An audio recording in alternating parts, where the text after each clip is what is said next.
Hey guys, it's James, and this is going to be a bit of a weird value review. It's going to be in that sort of podcasty style thing, the unscripted idea that I did with Scootaloo's Secrets and the subscriber special videos and Elements of Disharmony, a deeper look, and things like that, where I feel it's more accurate to express my emotion or whatever I'm feeling when it's unscripted and just straight from myself instead of me reading off a notepad document.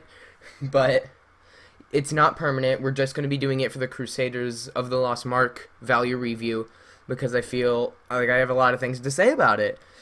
And instead of going through it critically for this value review, I'm going to go through it kind of slowly. I'm going to go through, since it's unscripted now, I can actually go through things. Again, the unscripted thing is not permanent unless you want it to be, in which, of course, I'll make it if whatever you guys say. Because that's what YouTube's about, you know. Whatever the viewers want, you gotta give it. You gotta dish out the best content you can, and whatever you guys want is the best content that I can provide. So that was a little miniature ramble straight from the 500 subscriber video, but yeah, so I guess let's start with the beginning of the episode where Pipsqueak is running for office, and I have no idea why Pipsqueak is running for office, but he is anyway, and the Cutie Mark Crusaders decide to help him, or more like he goes to the Cutie Mark Crusaders, and they went against Diamond Tiara, because Diamond Tiara is kind of a jerk, and she wants to build a statue of herself in the square where the playground equipment is supposed to be. And I love how they mentioned the collateral damage that was caused by battles between Discord and Tyrek and Twilight and everyone, and it was fun. And they're all like, Pipsqueak's all like, when I become president, I'm gonna replace the playground equipment that was destroyed by Tyrek, and I started laughing. I'm gonna say this whole episode is a crack fest, and I don't mean that in the drug, I mean it's very hilarious, at least for me, and it was trying to be sincere throughout most of the time, like it's trying to be sincere and emotional, but it was hilarious. At the same time as being sincere and emotional, it was hilarious, and it's just, okay, I was saving this for the end of the video, but, you know, screw it. This episode has everything. It has sincerity, it has emotionality, if that's a word, it has hilarity, it has everything, and spoiler again, spoilers. So if you didn't see the episode, do not continue. They did get their cutie marks in this episode, and it was honestly an emotional moment for really anyone that has watched the entire series. Like, I haven't even been a brony for a year yet. At the time this video goes up, I haven't been a brony for a full year yet, and it's still, like, I haven't been watching from the beginning of the show. I haven't been watching since then. I started watching in 2014, in October, actually, the 25th of October, and we're 15 days away from that. But it's just, to see something like that go down, to see the Cutie Mark Crusaders finally, like, achieve the goal they've been trying to achieve for 5 seasons now, it's great. And my former favorite episode was actually One Bad Apple with Bab Seed, if that's the title. I like the CMC way too much.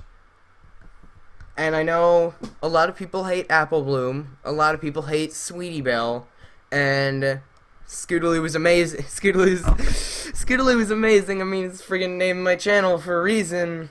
But I love all of the CMC. I love Apple Bloom as a character. I love Sweetie Belle as a character. I love Scootaloo as a character. They've all had their episodes. They've all had their moments. And if you get to just watch them grow up, and there's this montage at the end of the episode that just shows everything that's happened between them.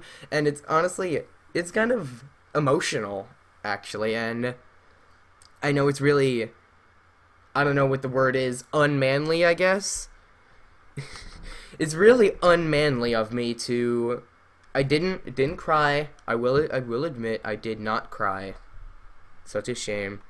But for me to feel really that kind of emotion, not crying again. That is the truth, by the way. I am not lying on that one. That is the truth, that I did not cry. But it was very emotional at the same time, And to feel that from a kid's show, especially something like My Little Pony, is really, really weird. Especially because less than a year ago, before I was a brony, I thought bronies were like the weirdest thing. Like, well, I'm never gonna be a brony, and that's what I thought. But now I'm a brony, and yeah, I'm a brony. It's weird, and it's odd. That's the same as weird. But to feel that kind of emotion for something, it's kind of really kind of refreshing, I guess. Because, like, there's this giant payoff. Like, it feels like a weight is kind of, like, lifted off your shoulders when you see that. Because you think, wow, they've been fighting for this. They've been doing this. They've been spending their entire life's work just trying to find their life's work. And when they finally find it, it's the greatest solution. Because they're all together, and everyone thought Apple Bloom was going to get, like, an apple cutie mark, and Babseed got this pair of scissors that I really don't understand at all. I think Babseed should have gotten a cutie mark along with the three of those. The three, Apple Bloom, Sweetie Belle, and Scootaloo. I really do. And it's sad that she didn't, but, you know, whatever. It's all good. It's really all...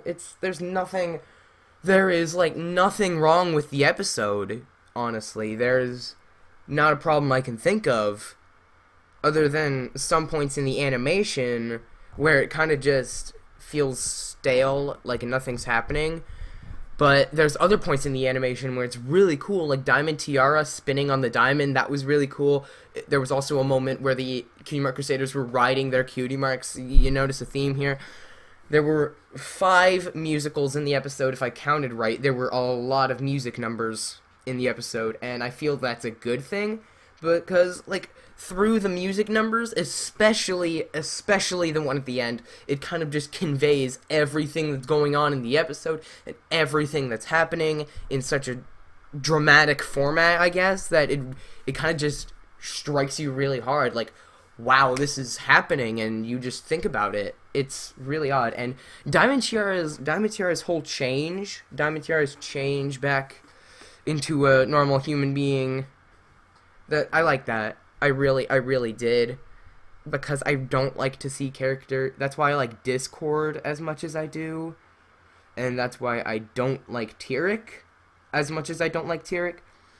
It's because I don't want to see characters stay mean. I don't want to see characters stay bad. I want to see reformation and redemption and whatever else words I can not come up with. And that's why I liked Discord as much as I do. When now I like the whole plot with Diamond Tiara and Silver Spoon and the Cutie Mark Crusaders. It's really cool to see Diamond Tiara kind of just change into a new person, and it really reminds me of Sunset Shimmer. Yeah, that was kind of rehashed a little bit now that I think about it. But it's all good. Like, the whole thing about Diamond Tiara changing, it had to happen sometime. They would not keep Diamond Tiara this crabby jerk throughout the entire series. Like, everyone knew the Cutie Mark Crusaders were going to get their Cutie Marks eventually. That was pretty obvious, because they're not going to just leave that end untied. But with Diamond Tiara, they just didn't know. Like, you really cannot do that, and that's why I feel characters like... That's why I loved The Lost Treasure of Griffinstone, yeah. Yeah, because Gilda, and that's why I feel there should be a Lightning Dust episode, and even eventually, maybe Season 9 or something like that, we'll get a return for Wind Rider from Rarity Investigates. We'll get a return from all these bad, villainous characters, and just see them become good characters. And the reason they would become good characters is to not have that many bad characters, and that's why I feel there should be a return for people like Queen Chrysalis, Lightning Dust, Wind Rider, etc., etc., etc.,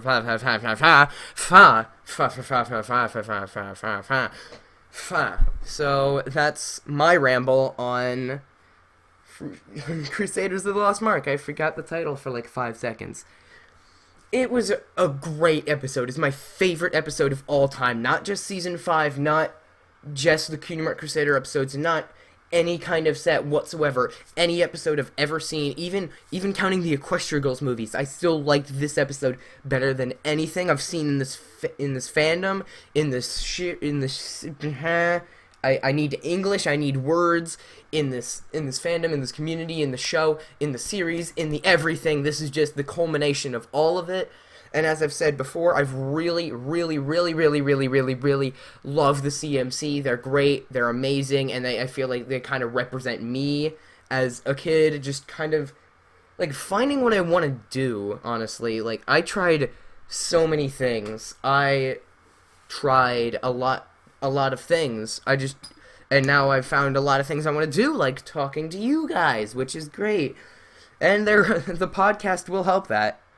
And that's why I really like the podcast, The Outliers, because I get to talk with people that do the same thing I do, and it's really, and they're all bronies, and they all know everything, and they've kind of been where I've been, and it's really kind of cool to see that. Like, people, it represents real life, I guess, the Crusaders of the Lost Mark episode, because, like, people struggle with what they want to do, and some people find out what they want to do a lot earlier before other people do, and I feel I've found what I want to do, and that's doing YouTube, whether it's on Scootaloos or doing an animation. I'll even be an animator. I'll animate for Media DHX. I'll animate My Little Pony Generation 5. I'll animate that. I swear. I'll work on my animation, because that's why I love cartoons as much as I do, because since I've actually made a couple of them, not good ones, but I've made a couple of them, I can, like, see it. I can see, like, everything that's going on inside the animator's head as the episode plays. I can see, like, everything moving and all the keyframes and really a lot of things like that. And it's honestly kind of cool. And what it is to make your own cartoon like that, like, when you rewatch your own thing, you just, especially if it's as high quality as My Little Pony and their animation and their everything, whoever you are, if you're a scripter or a voice actor or anyone really working on a show, and you look back at it, you think, wow, I made part of this. I did some of this. I contributed to something as grand and awesome as this, and it's really kind of cool, actually. But I'm rambling on because I'm pretty sure none of you guys even know what I've been talking about for the past 13 minutes or so. Back to Crusaders of the Lost Mark. Silver Spoon, great addition to the story. Pipsqueak still doesn't get a major role, really. I mean, he was there, but he kind of dropped off near the, like, at the end of the setup. He just kind of went, boop, off the radar. And it was all Diamond Tiara from there. And I like the situation they set up with Diamond Tiara, with her parents. And I feel like her parents should get a little more screen time. And just, like, maybe even have their own episode dedicated to solving them. What if the Cutie Mark Crusaders did an escapade, did a caper, did a mission with Diamond Tiara's parents to teach them what life is all about and everything like that. And it's really, I don't know, I really connected with this episode for some reason. The plot, the setting, the underlying themes, and the Cutie Mark Crusaders especially. You just feel the emotions, man. You feel them. You feel the emotions. And if I were to give this episode anything out of 10, it wouldn't be anything, because this episode is better than anything I can give it. I can't really compare it to anything. I can't really give it anything. It's perfection. There's nothing wrong with it that I can see, and maybe I'm just completely blinded by the fact that, oh, CMC got their cutie marks, but I feel like this episode was really a good one, and I feel it kind of just represents the whole payoff of, like, what they've been doing for 5 seasons. It represents that payoff, and I don't know, it's just great. It's great. It's a great episode, and I'm gonna stop rambling now. So, Crusaders of the Lost Mark, best episode of all time. This is James, signing off until next time.